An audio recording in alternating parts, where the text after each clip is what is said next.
Earth is home to many creatures.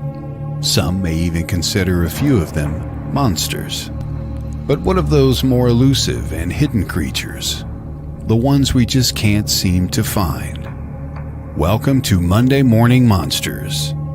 Cryptozoologist and paranormal researcher Barnaby Jones talks about the unknown, mythical, undiscovered, and unidentified creatures from around the world, and the people who have seen them, look for them, and research them. Hear from witnesses about their encounters, as well as renowned names in the field about their work and research.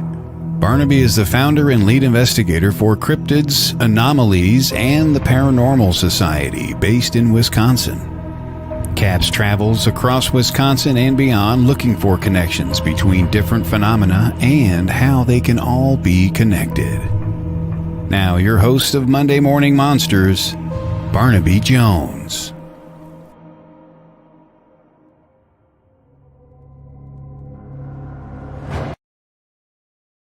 Good morning, monsters. It is a sweltering almost 100 degrees here in the central Wisconsin.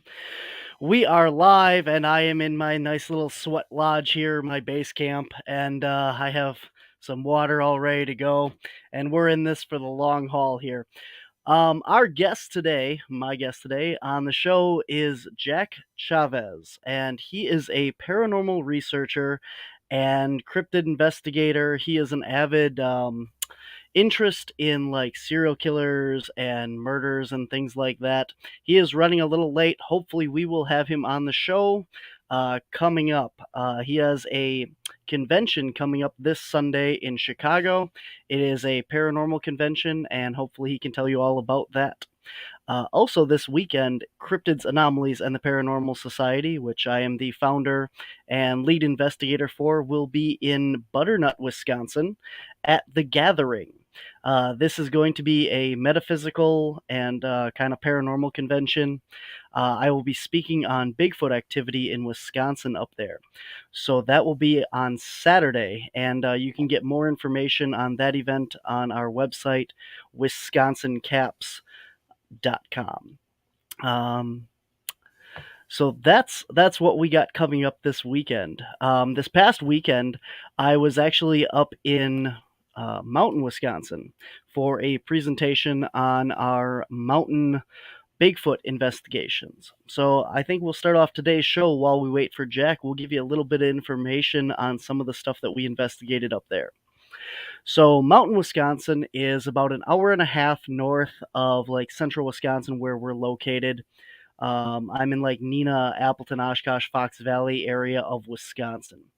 So this area, Mountain, was actually the only place in Wisconsin where Finding Bigfoot actually went out and did an investigation. The episode was, I believe, season 11, episode 9, Brews, Brats, and Bigfoot. And they went out to the Mountain, Wisconsin area, and they did an investigation in the woods right around the Mountain Fire Watchtower. And they got a few things, a couple calls back and stuff, but we went out there last year, and we were on our way up to the Paulding Light, which is this phenomenon up in Upper Michigan. This long, used to be a railroad power line cut area, and people have seen this strange light down there for years at the end of this power line cut, and they call it the Paulding Light because it's by Paulding, Michigan. And so we were on our way up to Paulding, Michigan to investigate this light, and we were driving through Mountain, Wisconsin, and we see this building on the side of the road that says Bigfoot Souvenirs. And if anybody knows anything about me, it's that I love a gift shop. So I literally slam on the brakes in the van, and we pull into the parking lot here at Karen's Unique Gifts. And there is huge, like life-size Bigfoot statues sitting outside the store there. She has produce and stuff in the summer, and that's actually what it started out as, was a produce shop. and she has all kinds of Bigfoot souvenirs, T-shirts, hats, all kinds of stuff there. Fabulous store. If you're in the mountain area, I highly recommend going out and checking it out. So we went in there and met Karen and got to know her and stuff. And we proposed that because we were planning on doing some investigating there, that we were actually interested in having like a small Bigfoot convention or a town hall meeting. And she was nice enough to let us use the backside of her property there where her store is. And it was last May or June, I think it was May, that we went out there, May 8th, that we went out there and had this fabulous town hall meeting in Mountain, Wisconsin. And we had over 200 and some people there to hear us talk about our research. We had just wrapped up our research in Rhinelander, Wisconsin. So we gave this whole presentation on Rhinelander activity and everything. And then we asked for local witnesses to come forward and tell us their stories of the mountain area and Bigfoot activity in that area. So, Jack is online, so hopefully he'll be joining us here shortly. So we got to go out there and check out the mountain area. And we had a witness come forward. His name was Floyd. He is on our YouTube episode. And he has had several encounters in the mountain area. He's even heard like howls and stuff on his property. When he was younger, he was out hunting over in the woods next to his, actually kind of like across the street, there's this big natural area, the Bonita Wildlife Area or Natural Area. And he had an encounter with one of his friends in there as well. Where something howled and they were up like in a tree stand and he didn't want to get down because he didn't know what this thing was. So there's a lot of activity in the area. There's also a lady that had a cabin in Mountain, Wisconsin that came forward for us, and she said that they were out having this fire one night behind their cabin, and they were getting rocks, maybe like 6 inch, 6 inch by like 4 inches, kind of hard to tell what this is, but a bigger rock like being thrown at them out of the woods to the fire area. And so that was pretty intense activity. When people say they're throwing rocks, sometimes we've had stuff thrown at us. We've had stuff thrown at us in the mountain area, like little acorn-sized things or pebbles or rocks like that, just little stuff. But to be sitting there around this fire and having large rocks hurled at you out of the woods is very disconcerting. But we haven't heard anything about anybody actually getting hurt or anything. Just probably, what are you doing there? It seems like they don't like fire. I mean, obviously, fire is a danger for anybody out in the woods and stuff like that. But so these creatures, whatever Bigfoot is, if they're seeing this fire, it's possible that they're trying to warn humans or trying to stop the fire maybe, and that's why they'd be throwing these rocks. But another witness came forward that we heard that actually had footprints. He was out walking on a trail behind his house back in, I think it was January, December, several years ago. He was out walking with his dog. They were walking down this trail, and he came to stop in this one area, and he stops for a smoke, and he looks down, and he sees these large, like 16 to 18-inch footprints. And they come out of the grass area there and start walking down the trail towards where he had just come from. So he follows these tracks down the trail back towards his own house. And as he gets to like a bend in the road there, he sees a second smaller set of these tracks coming out of the grass as well, and walks along with the first set. And so this is winter. There's pretty fresh snow, he said. So what he's thinking is, with it had just snowed the night before, I believe, is what he had said. And so whatever had made these tracks had to be within the last couple hours prior to him coming out there. So within an hour or two of him being out and finding these tracks, they were pretty fresh. And then he followed them along behind his property. They crossed actually like almost behind his house, I think, and then just disappeared. It became like under the forest cover, so there wasn't as much snow. It was more like gravel and rocks where the trees had been blocking the snowfall. So he couldn't see where the tracks actually went. He followed it all the way out to the next road and everything in that direction, but there was no trace of whatever happened here. So, all right. So, thankfully, our guest Jack is with us now, and we're gonna bring him on here. Jack is a paranormal researcher, as I said, and he has done some work with the Chicago Mothman sightings, a lot of paranormal research, and he is the founder and head guy for the Chicago Paranormal Conference. He's also working on a book, so we're happy to have him on our show. Without any further ado, Jack Chavez. Hey Barnaby, thanks for having me. Hey Jack, how you doing? You doing good this morning, Jack? I can't hear you, Jack. Can't hear you. Can't hear you at Oh all. God. Okay. There you go. There you go. Okay. You can Try hear again. me? I can hear you now. Yep. Hello? Hello? Testing 1, 2, 3. Yep. Hello. Hi. Hi. Jack, are you having a rough morning over there? Yes. Yes, I am. Yeah. It seems like headphones or headsets are having a rough day. We were talking before the show here. I could talk into mine, but I couldn't hear because Oh I wow. used the same Okay. headset last week and it worked fine. And then today it decided it needed to install. So I don't know what was up with that. But all right. Jack, how are you doing today other than your rough morning? Oh, I'm pretty good. I'm glad to be on here, and thanks for asking me to be on. So I'm excited. Cool. So why don't you start out? I said a little bit about you. I think you heard. Tell us a little bit about yourself, what you do, and what you got going on down in Chicago there. Yeah, so I'm a paranormal researcher and investigator. I started.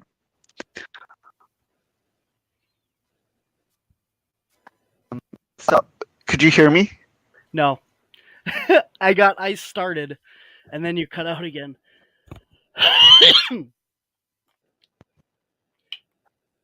It seems like it just comes and goes.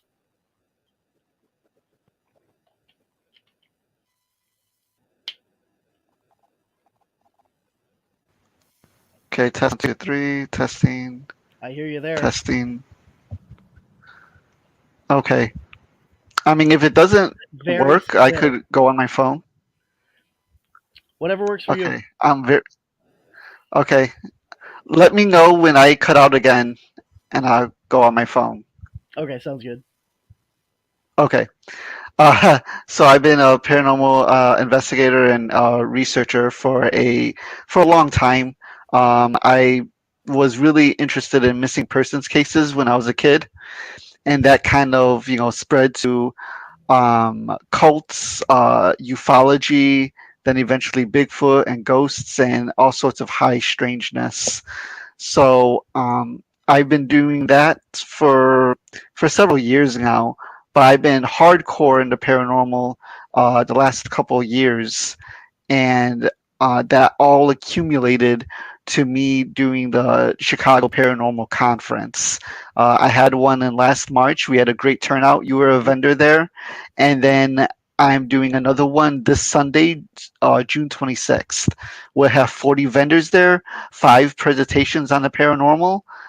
It'll be great. We'll have food, music, etc. So, Cool. And where is it? oh, it's going to be in Summit, Illinois, Piscatone Banquets, which is on 63rd and Archer. Cool. Very cool. Yeah, it was. I actually was a speaker too at your last convention. I gave the Rhinelander presentation that I was talking about earlier. Presented that at the convention. It was very well. We had a lot of people there.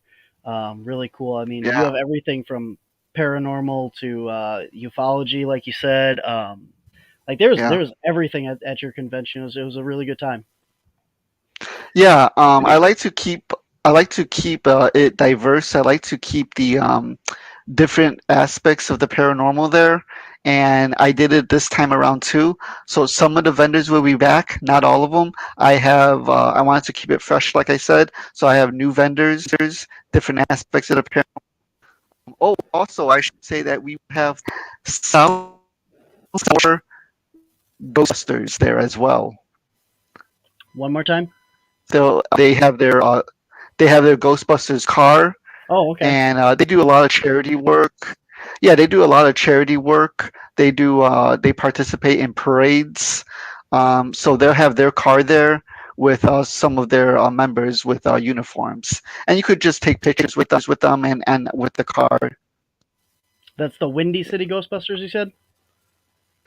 No, no, no, no, no, no, no. There is a different Oh, organization. It's called oh, the South Shore Ghostbusters. okay. All right. You cut out. I, Yeah, I, I knew what you were talking about, but yeah, okay. Okay, yeah, I haven't heard of them. I've yeah, heard of the yeah, Windy City ones, but yeah, okay. Cool. That's yeah. cool. So, Awesome. So you were just on my podcast a while ago as well, and we were talking about you're working on a book. How's that going? it's going pretty well. So I'm about, I would say halfway done, maybe even a little bit more than halfway done. It's funny because I thought I was going to be done a while back ago. I thought I was going to be done a while back ago, but when you're doing a book, there's so much research that Mhm. takes place, and then trying to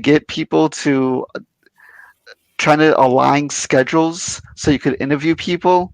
That's a big mess, you know. And then so it's yeah, yeah, I know.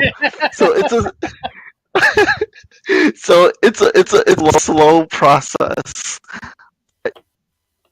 Time with it. I'm meeting people. I even met a of the country that I spoke to. Could you hear me? You're very cutting in and out there. Okay. Um, but I've also met people out of the country that I interviewed for the book. So it's been a lot of fun. Okay. So If yeah. you want to try on your phone and see if the audio is a little bit better, because you're there, but you're cutting in and out. Sure. Okay. I'm logging in. I'm going into it right now. Okay. All right. Well, we'll get Jack back here, and hopefully we have a little bit better audio quality with that. Because he does have a lot of cool information about some of the stuff that he's working on, and he hasn't said what his book's about, but we'll get to that in just a second here. His book is about pale crawlers or the rake creature, and so that's why we're having him. There he is. There's several Jacks. There we go. All right, Could how's you your hear audio me? now? I can hear you much better now, Jack. Can you hear me?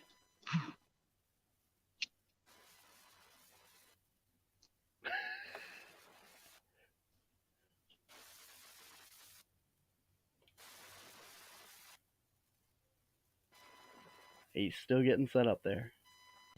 All right. Well, when he's ready, Jack, go ahead and give us a thumbs up when you're ready, and we'll bring you back in the show. So yeah, well, last time we were down at the Chicago Paranormal Con, it was myself and my team went down there, and I actually got to present. He also had the head of the Chicago or the Illinois MUFON down there, and he was giving a presentation. So that was really cool to get to hear a lot about the UFOs and stuff that have been sighted down in Chicago.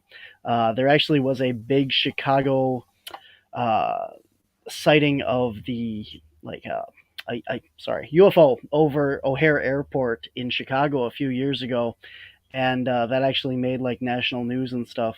So Chicago is very active for a lot of weird things, a lot of weird stories coming out of the Chicago area. There was actually a report of a giant praying mantis creature that was sighted in the woods that are located in between Chicago O'Hare Airport and the downtown area. There's, I think it's Schiller Woods down there.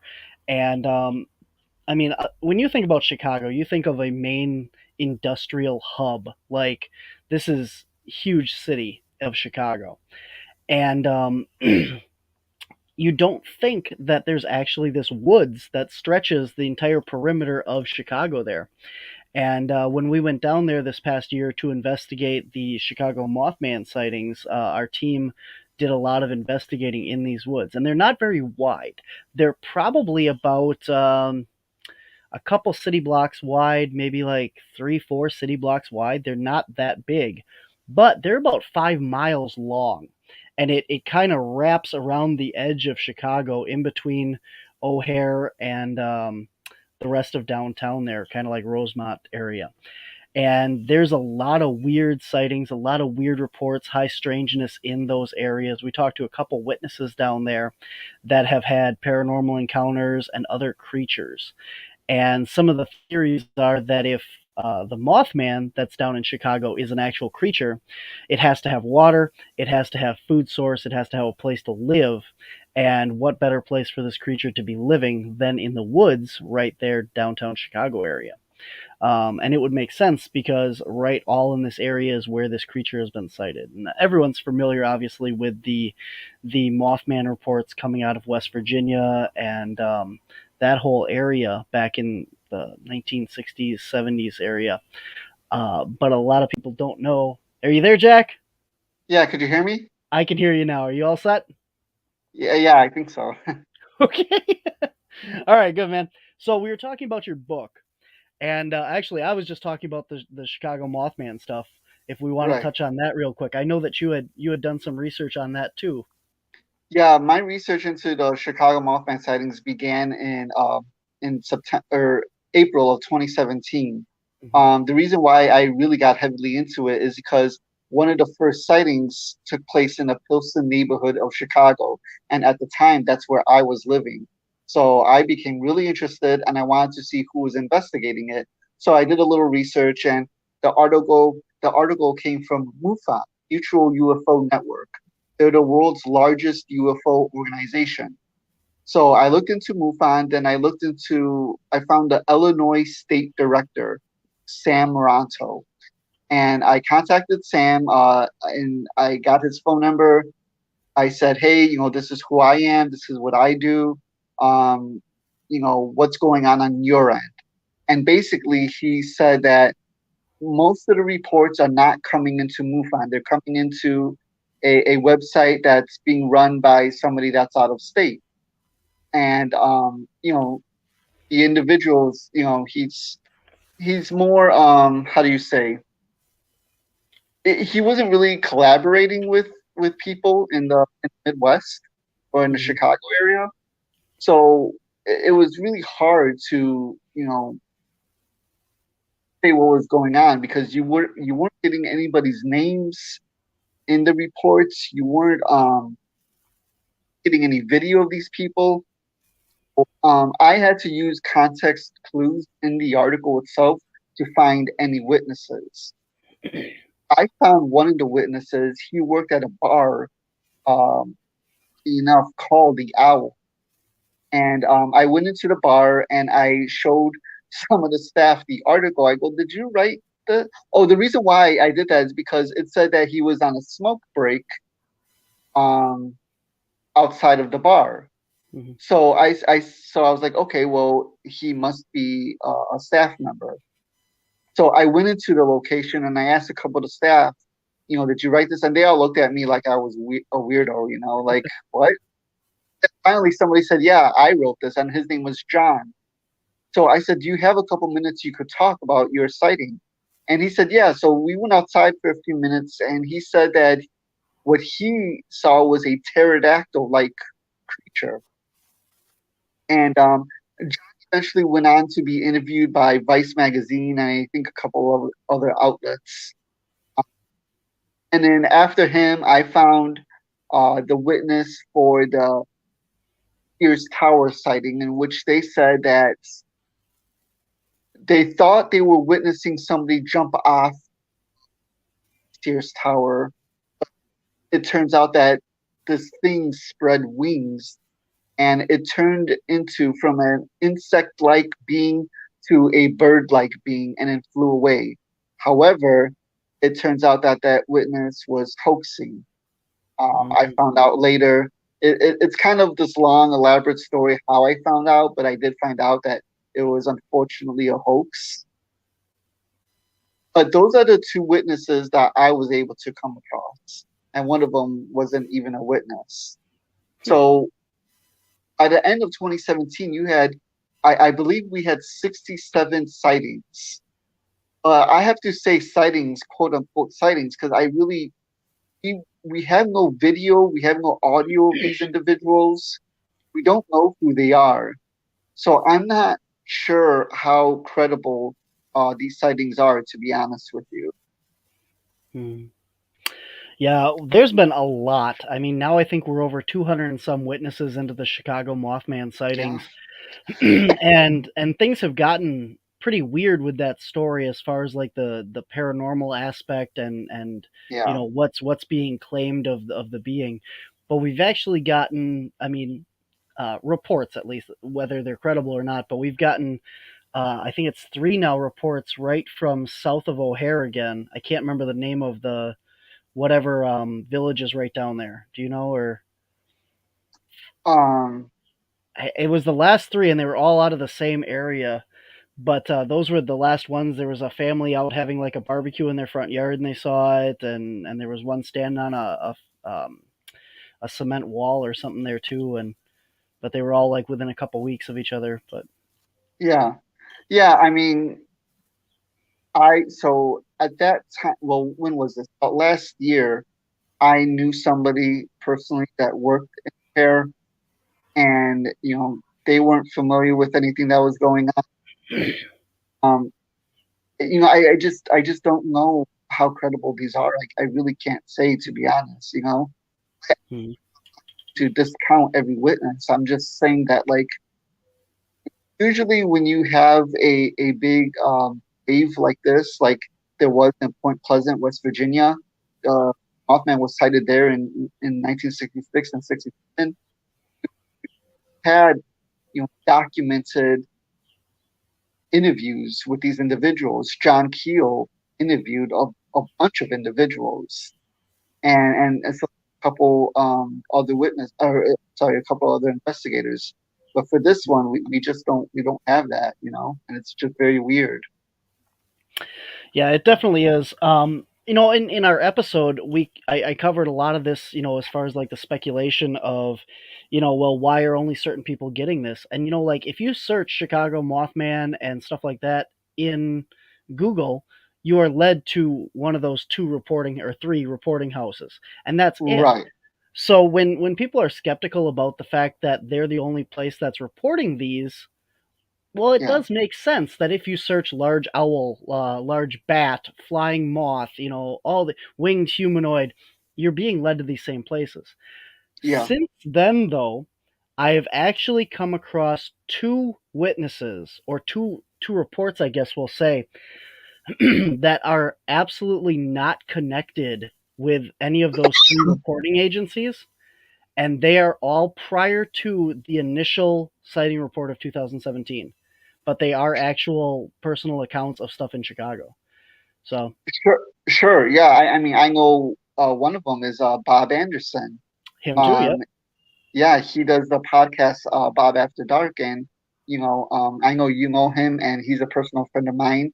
And he told me we were out hanging out, and he just broke it down for me. His sighting, and he had a flying humanoid sighting, and it was before all this, all the craze that's going on right now. So, and Bob is, he is a sincere, credible individual. I believe him when he tells me something. So, I know he definitely saw something.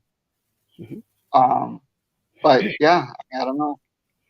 Bob is actually, you can hear his whole story in our episode on Wisconsin Cap's YouTube page. He's in our episode talking about it. Also, Doug Hychek, the show producer of Monster Quest, actually had a run in with a Mothman in Minnesota. Mm, And I interviewed another witness from Minnesota that actually saw it firsthand. That is not, I mean, that's Minnesota, obviously, too. yeah. But those are, again, Mothman type creatures that are being sighted. And going back to Chicago, I recently got to talk with Chris Fleming. I'm not Oh, sure. okay. Are you familiar with Chris Fleming? He's Yeah, a I medium. know Chris. He's from like Help My House is Haunted, Psychic Children on TV and stuff. And his friend actually had a in-person sighting of the Chicago Mothman in Chicago. Hmm. So here is an actual witness account that is not coming from there. That somebody's seeing something down there. And then there's also Nick Redfern in his one book talks about some of his UFO contactees had a lot of dreams and premonitions and stuff of the Chicago Mothman again prior to all the stuff coming out in 2017. So Hmm. it's definitely something weird going down there with the Chicago Mothman sightings, but Yeah, pterodactyls, pterosaurs, I don't know. yeah. One of the websites that the reports are coming into, um, the guy that's running it, he is now apparently in communication with these beings, him and a group of Unseen ones. individuals. There you go. There you go. Yes. Yeah, that's what they're So calling it. yeah, right. So yeah, it's just it's getting strange, you know. It is. So And I don't know. everything excuse me, everything that we do, I mean, from cryptozoology and paranormal and all this stuff, everything we do is strange. You have to take all that with a grain of salt and say, well, maybe maybe he is in communication with these things, maybe this is all factual and stuff. None of us really know. I mean, there's a lot of reports of people having psychic or not psychic mind speak uh communications with Bigfoot creatures as well. So Right. here we have a precedent, I'll say, for Bigfoot creatures and other entities being able to communicate telepathically and stuff like that. So maybe there is something to that. So Yeah, like when that came out that they were in communication with the unseen ones, like that just made me stop and say, okay, what's going on? You know, mhm. like could all this be legitimate? I don't know. And yeah, I actually did interview somebody in the Chicagoland area that is in communication with a Bigfoot creature. Mhm. uh, or Bigfoot being, I should say. They don't want to be called creatures, but yeah, it was a very interesting interview because I mean this man, he's very down to earth. Um, he speaks very eloquently, so that was fascinating. That was Hmm. actually one of my more fascinating interviews. Very cool. Yeah. Yeah, I mean, like, even if you're talking about like it's hard to wrap your mind around. We're talking about cryptozoology here and stuff on the show, and the fact that a lot of these things are animals, right, or creatures. We're talking about the pterosaurs or the lake monsters, Bigfoot, stuff like that. And now you're trying to bring in the fact that you have this telepathy or mind speak aspect to these things. But again, let's point out the fact that you know the human brain, we only use a very, very small percentage of our brains. And that's not to say that telepathy and stuff isn't something that other animals, the plant world and stuff like that is capable of. I mean, like look at a lot of the plant life and stuff. They're able to communicate through the release of chemicals in the air to let each other know that like there's predators in the area. You have a lot of plants over in Africa.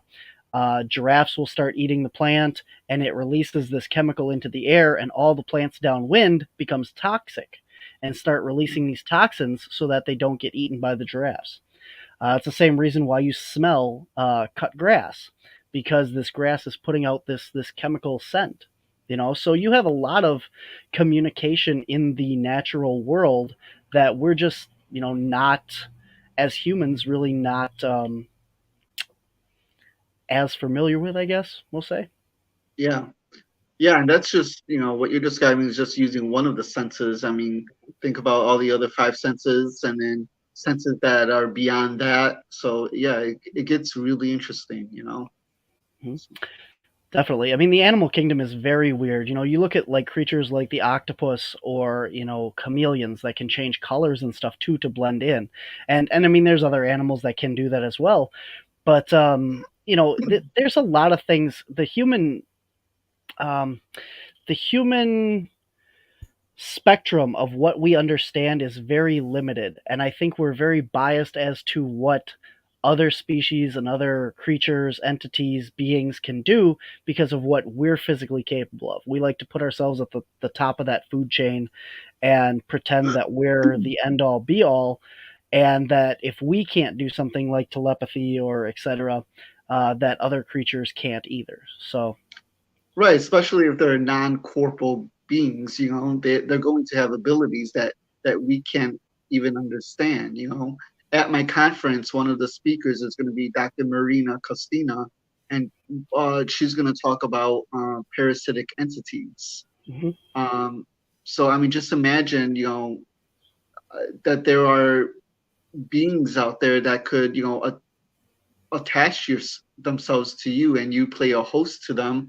And what if they're the ones that are influencing people to, fall into depression or anxiety or to become addicts, etc. One of the researchers on CAPS, Cosmic Fathom, she did really put it really well in the episode The Test that we did, and she talks about like uh, guards in a prison and stuff like that, and how you're surrounded by this negative energy and stuff, and that latches onto you and can really change how a person is and stuff. Latching on, like we said. Yeah, definitely. Cool. Well, I want to move forward here and get back to talking about your book. We got off track on the Mothman stuff Oh for a yeah. little while, but I was killing time while you were coming back there. So, so your book. What is your book about? So my book is this phenomenon called crawlers. Now, what crawlers are these beings that are said to be anywhere from 6 to 7 feet tall. They have elongated arms, like arms that reach down to the floor, to the ground. They are emaciated looking. They are pale. They are hairless. Sometimes they have a face. Sometimes they don't. Or sometimes people will be able to see the eyes, but not the mouth. So crawlers, it's really interesting because there is a creepypasta. If anyone is not familiar with what creepypasta is, it is an online fictional horror story. Mm-hmm. And there is a creepypasta called The Rake. And The Rake is basically what I just described. Elongated arms, pale, and it's just this, the scary monster that people will allegedly see.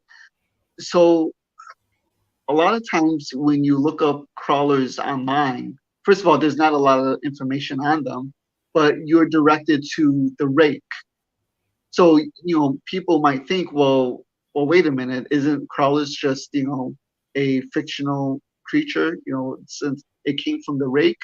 It's like, no, that's not necessarily the case because crawlers, the sightings predate The Rake. They go back, a couple decades.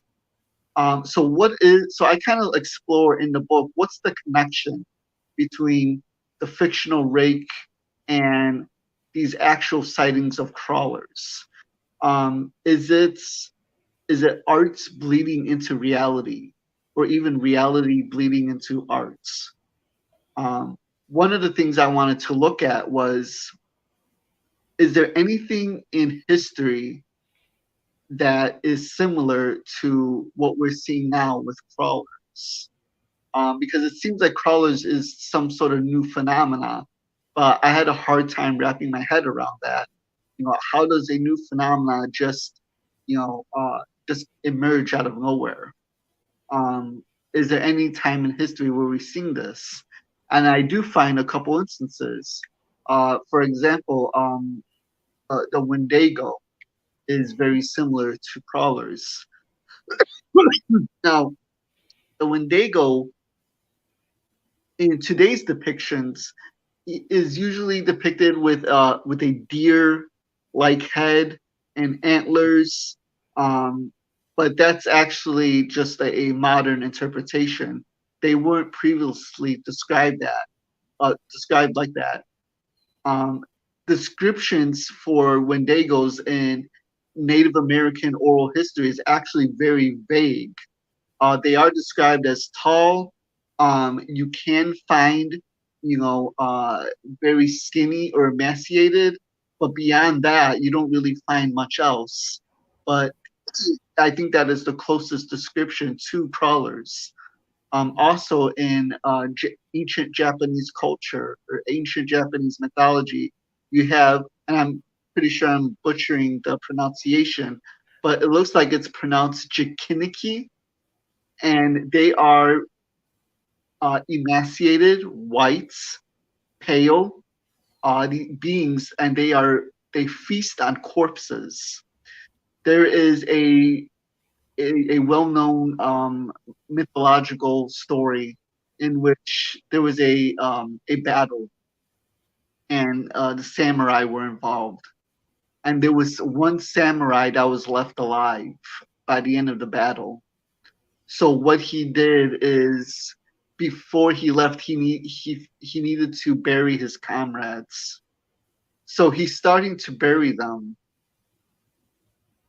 In the distance, he sees something coming out of the forest, and he draws his weapon, thinking that it's an enemy. But when he sees this being punch or crawl toward him, by the way, I should say that's why they're called crawlers, because they're usually seen as hunched or crawling on all fours. But when he sees it coming towards him, he realizes it's not human. So this crawler, this Jikiniki, stops by a corpse and begins consuming it.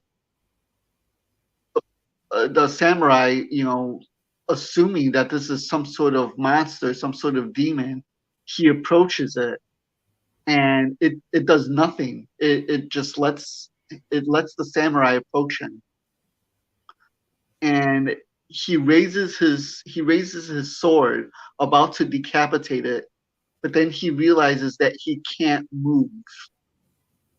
And it's not out of fright, he just physically cannot move. To watch this crawler, this Jikiniki, consume this corpse.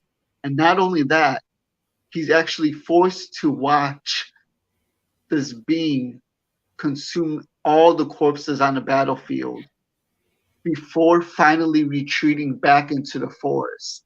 And once it does, he can move again. So that's one of the most famous Jikiniki stories in that area. Also in ancient Celtic mythology, once again, I gotta say I'm probably butchering the name, but I think it's pronounced Drakor or Drakur. It is again, it is pale, and it's a being that's able to grow in size, just like the Wendigo, just like crawlers are described as tall beings. But for this one, see, it's a little bit different because they're known as warrior creatures. So every time I come across a crawler-like being in mythology, it's always slightly different. Not one of them is the same as others. I kind of liken it to vampires in mythology. You won't find vampires the same all around the world. All around the world, you will find vampires, but they're always slightly different. And it's like that with crawlers as well. So I kind of set out because I think I discovered crawlers, what was it, maybe back in 2016, 2017. And eventually I set out to write a book on this because it didn't seem like anybody was documenting this. So I reached out to people online, and I introduced myself. I told them who I am and what I want to do, and we exchanged numbers because it was important for me to actually talk to them on the phone and not just through messages or email. So everybody that I'm going to write about in my book, I actually spoke to on the phone, except so far one individual. And I almost didn't include this in my book because I didn't get to talk to them on the phone, but I felt it was really relevant. The reason why is because all the sightings that I've come across are in rural areas. Yeah. They're like farmland, by cornfields, just really, rural areas. But this one was actually in the city in Chicago, in the Logan Square neighborhood. Says that he witnessed it by a church kind of darting between cars. Um, and they didn't want to talk to me because they actually they were very frightened by their encounter. And they, so they spoke to somebody, a mutual friend of ours. And they basically said, I told you already. I don't really want to tell anybody else. If he wants to put it in a book, that's fine. But I really rather not go deep into it. I already told you my sighting. I just kind of want to move on with my life. Which, hey, I understand. So, like I said, I was hesitant putting in the book, but you know what? I'm gonna put it in anyway, and maybe, maybe eventually more people will come out in more urban areas. Yeah. Cool. Yeah, I think that's sorry. I think that's important, because, like you said, if they already told their story, they don't want to, recap it. And there's, a lot of hesitation and stuff with the Wendigo and the like Skinwalker lore and stuff like that, where people don't like mentioning the name of it because they're afraid that it's going to come and do something or be involved in that. So I think that's probably pretty realistic expectation there. Yeah. One of the witnesses I spoke to lived near a Native American reservation. She wasn't Native American. She was white, but she had friends on a Native American reservation. And when I was talking to her, we talked about the Wendigo, and I asked her, I go, hey, do you think that I'd be able to talk to anybody that you know from the reservation? Maybe if you have any connections, even with an elder. And basically, she says, honestly, I do have connections to, an elder or two, but it's it's going to be a very slim chance for me to talk to them about, you being able to interview them, because especially with the elders, they don't want to talk about, their mythology. They're very quiet about that. If to at least to outsiders, Mm-hmm. which I understand. So unfortunately, that wasn't able to happen. Still hopeful before I finish the book that I'll be able to, but yeah, so far it hasn't been able to. Yeah. I told you leading up to this thing that I actually got two reports recently. Well, one report and one I actually heard, and I'm going to share them with you because then you can try and follow up with these.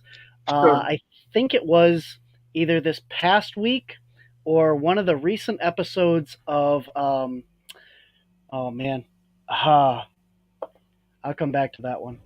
Okay. Um, the other one, I actually Yeah. had the guy on my show.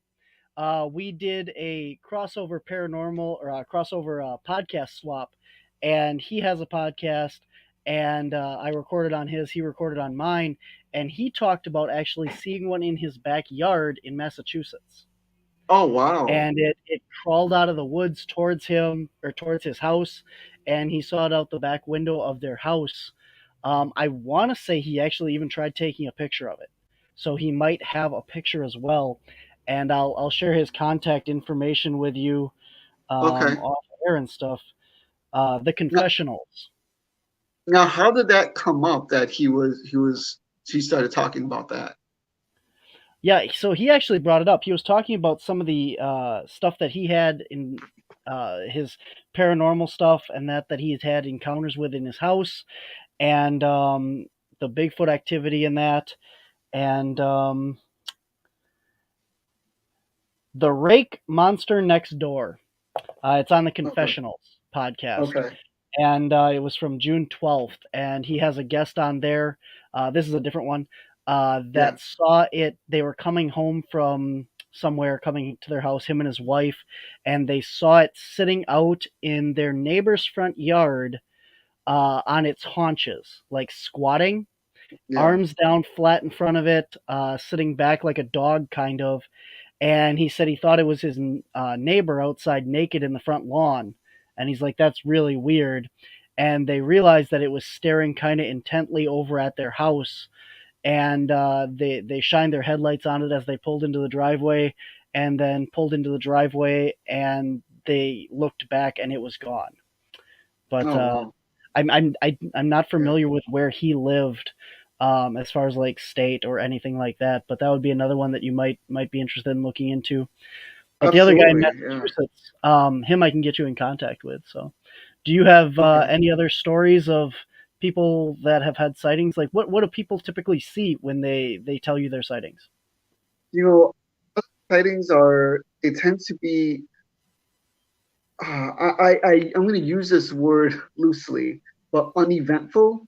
And what I mean by that is that it's not like the creature is. It's not like a scary movie. They're not running toward people. Um, they are said to make some noises. If you read some of the reports so far, the individuals that I have interviewed, they haven't come across a crawler that are uttering anything. Um, but there was the most unevent. I mean, I'm sorry, the most eventful one, most eventful uh, experience that a witness I interviewed had was the crawler was actually chasing her car, Oh, and yeah, it was she was going down a road in like kind of the backwoods, and it was chasing the car, and it was able to keep up the car. She was going about I believe it was like 3 miles per hour, and it was able to keep up, and it actually hit her car while running on the side of it. Now, and eventually she was able to outrun it, and it stopped chasing her, and she she was terrified afterwards, and it actually left scratches. Of course, when I said, can you please send me pictures of the scratches? She had already gotten rid of the car.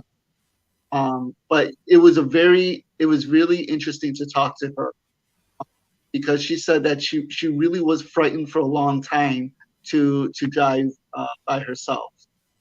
Um, but yeah, that was, I would say, that was the most harrowing of the sightings that I've come across yet. so when she said it was chasing her, was it like on all fours, or was it running upright like a person would? It was on all fours, actually. Yeah, it was all fours. But so yeah, it's really interesting because the legs are described as legs, and the arms are described as arms, but they're long arms. So it's like it evolved to kind of gallop. Oh, I should say that that is one of the descriptions of when it's moving, like it's galloping. Hmm. So yeah. Have you oh, I lost where I was going with that. Oh, have you gotten reports of them? Are they always like naked, or do they have like any kind of like native clothing or loincloths or anything? No, they're always naked. I haven't come across any one of them that are wearing any type of clothing. Okay. So and also a lot of the witnesses are coming out of the Midwest. They're coming out of Illinois, Wisconsin, Indiana, Kentucky. Um, I've come across some in Texas and some even in the West Coast, but I haven't talked to anybody in the East Coast yet. Okay. And even the West Coast is rare too. Like I said, the guy that I can get you in with is from Massachusetts, so Yeah, I'm that's excited where about he's that happened one. too. Yeah, Hmm. yeah, definitely excited about that one. You were talking about the similarities with the like the Wendigo lore as well, and that's more of a Midwestern thing as well. So do you think that that's Right. part of the reason why you're only getting the reports here? So that's what I'm thinking, to be honest with you. I think there's definitely some connection with that. Um, and it would make sense that a lot of these beings, not just crawlers, but these supernatural beings in general, they stay in the rural areas. They stay more in the suburbs. The less people there are, the more they frequent, you know? So having that sighting in the Logan Square neighborhood, right in the heart of Chicago, is really fascinating. And that's why I really want to still try to interview this witness, because as you know, to have a rare phenomena like that happen in the city is just it's pretty spectacular, you know. Mhm. Yeah, So a lot of the reports and stuff that I've gotten or heard are like you said, more rural and stuff as well. I don't know of any. I want to say like some like graveyard stuff though too. Have you gotten a lot of reports out of that? yeah, so a lot of the sightings do take place for some reason near water and in graveyards. Now, there one of the witnesses, her name was Jade. She was in Effingham, Illinois, and there is a famous haunted graveyard there. So her and her friends, they went to, just kind of scope it out, and they didn't come across any ghosts, but they came across this crawler, and it was kind of like moving between the tombstones. And at first, they kind of thought that it might have been like um, a crackhead, what do you call a drug addict? Hmm. I guess that's the polite way. So yeah, they thought it was a drug addict individual that was just kind of like, high on drugs and stuff. But when it was moving between the headstones, she got a better look at it, and she realized, oh, this is not even human, and they darted out of there. Um, there is a ghost group called Crawford Ghost Society, and they actually they actually investigated that cemetery. And just yesterday, I spoke to the head guy. His name is Jason Snyder, and I said, "Hey, Jason, I'd like to make some time to interview you because I have a crawler sighting in the cemetery that you did a ghost investigation in." And he was actually really interested to talk about the crawler sighting, and I want to talk to him about what he gathered in his ghost investigation. So we're sometime soon we're gonna find time, and we're gonna talk to each other on the phone, and we'll see what we exchange stories. Very cool. Yeah, So do you have a timeline at all where you think your book's going to come out? man, I wish I did. I want to say it should be done by the end of the year.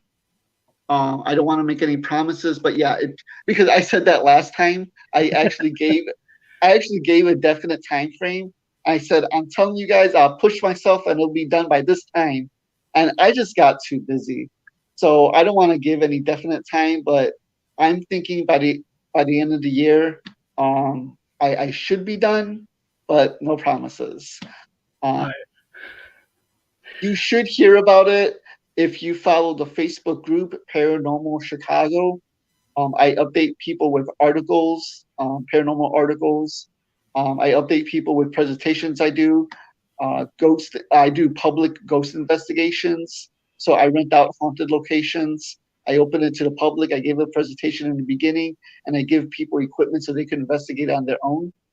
So I let everybody know what I'm doing in that Facebook group, Paranormal Chicago. And once I'm done with the book, you guys will be the first to hear about it. Cool. Awesome. Yeah. And I'll make sure that as soon as I find out about it, we'll share it on the Wisconsin Caps page for you as well. Awesome. I appreciate it, man. Thank you very much. Yeah, not a problem.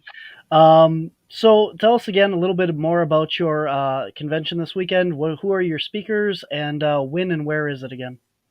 Yeah, so it's going to be Sunday, June 26th. It's going to be in Summit, Illinois, in a banquet hall called Pescadon Banquets. That's spelled Pescadon, Pescadon Banquets. And it's going to be on the corner of 63rd and Archer. Yeah, so I'm going to have 5 presentations on the paranormal. One of them is going to be these 2 ghost hunters. They've been doing it for not too long, actually. They've only been doing it for like 2 years or so. They're relatively new, but they're great guys. They're really funny. Mike Hellman and Rob Tillian. So they're going to be talking about their experiences thus far. They'll be showing some video. After them is Dr. Marina Costina. She's going to talk about the science of the paranormal. She's going to talk about attachments, parasitic entities. And she's also going to be a vendor of mine, and she's going to be doing photography. So she'll be able to read your aura. Oh, okay, cool. Yeah. And then we'll also have the podcast Ghostly. They'll be doing a live podcast in the back room. That's run by Pat and Rebecca. Rebecca is a believer and Pat is a skeptic. So it's nice to hear them bicker. After them, after them is Bishop Christina Rake. She is a bishop with it's called the Old Apostolic Catholic Church. And she is going to be talking about the history of demonology and her encounters with demonic possession. And then lastly, we'll have Dr. Bill Koutsoulos. Dr. Bill Koutsoulos is really interesting because he got his PhD writing a thesis on the psychology of people who witnessed the Silver Bridge fall. The Silver Bridge, the Silver Bridge was, if you're familiar with the Mothman sightings of Point Pleasant in 1966, they all accumulated the collapse of the Silver Bridge that killed 46 people. Or was it 46 or 47? I think it's 46. I believe it's 46 people. So he interviewed people that were affected by it and wrote his thesis on it. So he is going to be talking, and he said that he's read Mothman prophecies probably 15 times just for his thesis alone. So he's going to be talking about Mothman. Very cool. And that's it. That's cool. I from my standpoint, I mean, like, obviously, I give presentations, I do I have the podcast, and that I'm interested in some of those, like the attachment one, and then the Silver Bridge guy sounds pretty cool too. So, and the demonology, that's cool. Yeah, I'm gonna try to record because a lot of people want a recording of this one. So I'm gonna try. No promises, but I really am gonna try. So. And I was going to be, like we said, I was going to be at your convention this week, but I'll be in Butternut. I am literally the top of Wisconsin on Saturday, and then I would have to get to Chicago on Sunday. So if I can, I'll come down and try and check out your event, though, because like I said, I'm interested in hearing them speak. But otherwise, hopefully I'll be back at your next one. So. Yeah, absolutely. I'll have you back definitely on the next one. So. Very cool. Yeah. All right. One last time, where's it going to be this Sunday? It's going to be in Summit, Illinois, in Pescadon Banquets. on 63rd and Archer. It's going to be from noon to 6 p.m. We'll have food, music, and all sorts of tarot readers, a tea leaf reader. We'll have an illusionist on stage for 15 minutes, and a South Shore Ghostbusters will be there. And most importantly, because it's important, tell everybody the massive admission price that you have. Yes, this admission price, you're not going to believe it. It's probably going to be too high. It's going to be too high for some of you guys, but it's only $1. Oh my $1 admission. Yeah. $1. $1 for all this. That sounds awesome, man. Right. Yeah.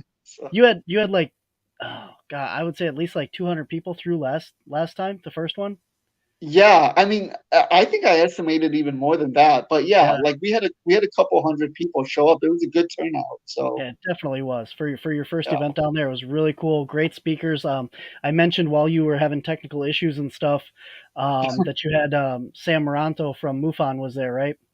Yeah, Sam Moranto was there. People loved Sam's speak, and Sam is a great speaker as well. So. Yeah, so you got all kinds of cool stuff going on down there, and you do the ghost tours and everything, and all that's on your Paranormal Chicago Facebook group. Yeah, it is, and just if you want to join the group, you guys, I will be doing investigations throughout the rest of the year, so I'll let you guys know about that too. Awesome.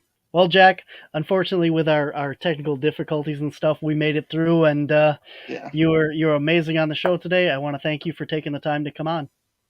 Thank you. I appreciate for you having me on, and I'm sorry about it earlier, but thank you. Appreciate it. Not a problem. We all have problems, and we made it through it, and that sounds great. So hopefully I can still get down and check out some of your events, and if not, I expect audio copies of your presentations. So, yes, sir. Yeah. I will see you in October, hopefully, right? You're planning on that's your next one? Yeah. I believe I don't have a date yet, but I want to do it in October. Yeah. Cool. Well, hopefully I will see you in October, and we'll let everybody know on the Wisconsin Caps website and stuff when that's going to be as well, and on our Facebook page, and then obviously Paranormal Chicago on yours. So thanks again for coming on. Good luck this Sunday if I don't see you. Thank you. Until next time, guys, we'll see you out there.